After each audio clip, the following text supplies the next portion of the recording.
This chart captures the massive scale of the U.S. video game industry in 2025. It directly and indirectly supports over 250,000 jobs. Traffic driving that growth isn't who you might expect. The industry has reached this height by looking beyond the stereotypical fast-twitch teenager. For decades, video gaming was a closed ecosystem. It was a medium defined by youth culture, built around fast reflexes and specific technical mastery. As those original players aged into adulthood, they brought a demand for higher production values and more sophisticated, narrative-heavy experiences. This shift left a vacuum. Millions of mainstream adults and seniors wanted to engage with these digital worlds, but they were blocked by a barrier that had existed since the dawn of the medium. That barrier was the controller itself. These devices required deep muscle memory to navigate abstract button layouts, and they were often paired with high-stress, unforgiving gameplay that punished even minor mistakes. The hardware acted as a gatekeeper. If you couldn't handle the physical complexity of the device, you were effectively isolated from the digital living room.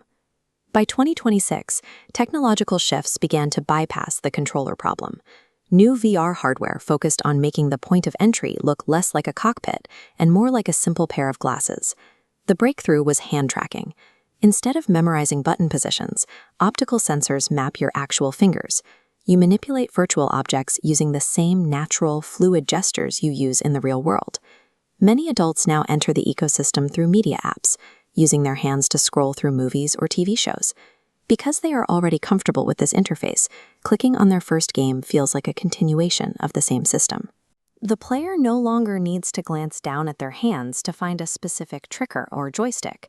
Their attention stays locked on the horizon, and the interface effectively disappears.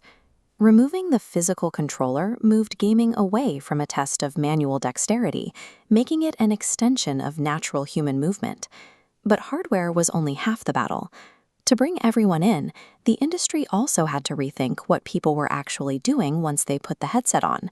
This led to the massive surge of cozy games. These titles were designed as a deliberate antithesis to the high-pressure, competitive shooters that dominated the market for years.